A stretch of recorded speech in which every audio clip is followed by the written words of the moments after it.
À 2 pas de la place Vendôme et des prestigieuses boutiques de joailliers, la chaîne hôtelière internationale Parc Hyatt a ouvert son premier hôtel parisien il y a à peine 7 ans. Particularité du Parc Hyatt Vendôme, son entrée très discrète sur la célèbre et bijoutière rue de la Paix.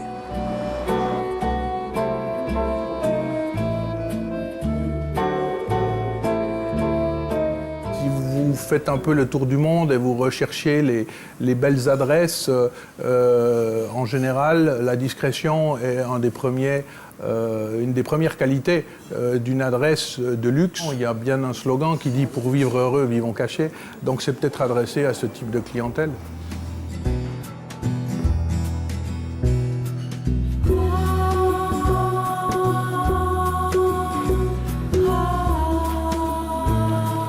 Hôtel d'homme d'affaires sans aucun doute, l'établissement joue aussi la carte de l'art contemporain. Côté architecture, pour l'ensemble des pièces de l'hôtel, ce sont les matériaux utilisés à Paris au XIXe siècle qui ont été repris et retravaillés de manière actuelle. Résultat, un mélange de classicisme parisien et de modernité.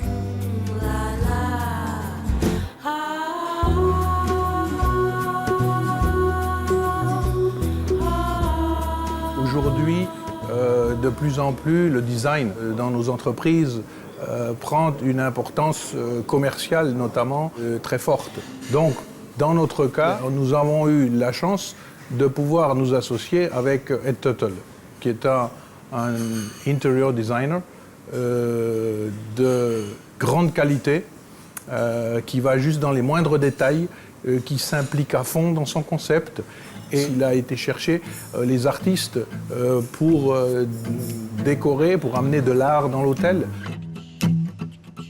Au total, plus d'une dizaine d'artistes de renom ont été recrutés par l'architecte comme Christiane Durand, Roselyne Granet-Roy de Forest et Ed Paschke.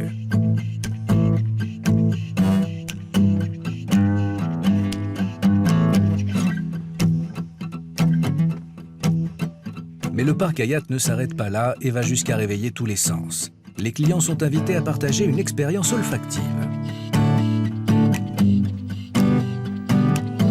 L'aventure du parfum, elle est intéressante dans le sens où les yeux, le sens, le toucher étaient là, mais il manquait la partie active. Pour concocter cette délicieuse fragrance, il fallait un nez capable d'interpréter avec justesse l'harmonie des lieux.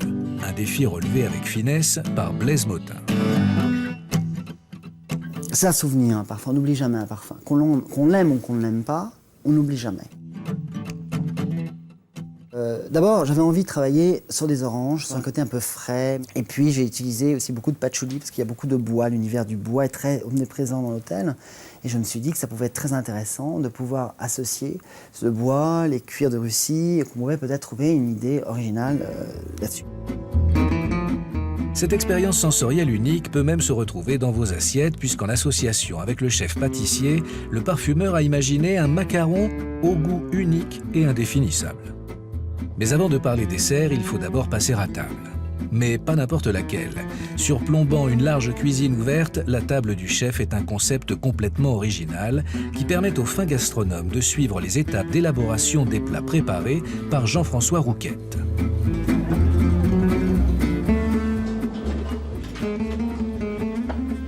J'allais bien. Alors, je venais voir un petit peu ce qu'on allait vous faire à dîner ce soir.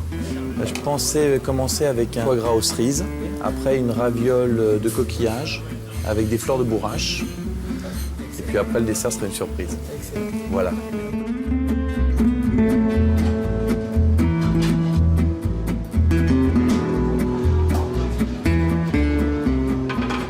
La table du chef, c'est un peu rentrer dans les coulisses d'un endroit où on n'a pas l'habitude d'être.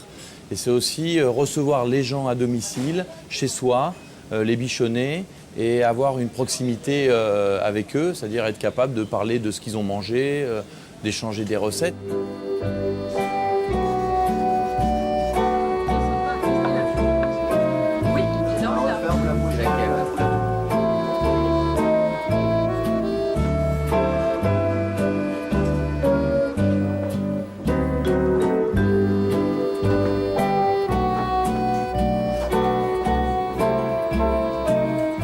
Après ce bon repas, rien de mieux que de terminer la soirée dans une ambiance lounge au coin du feu. Au cœur de Paris, mais dans la sérénité absolue.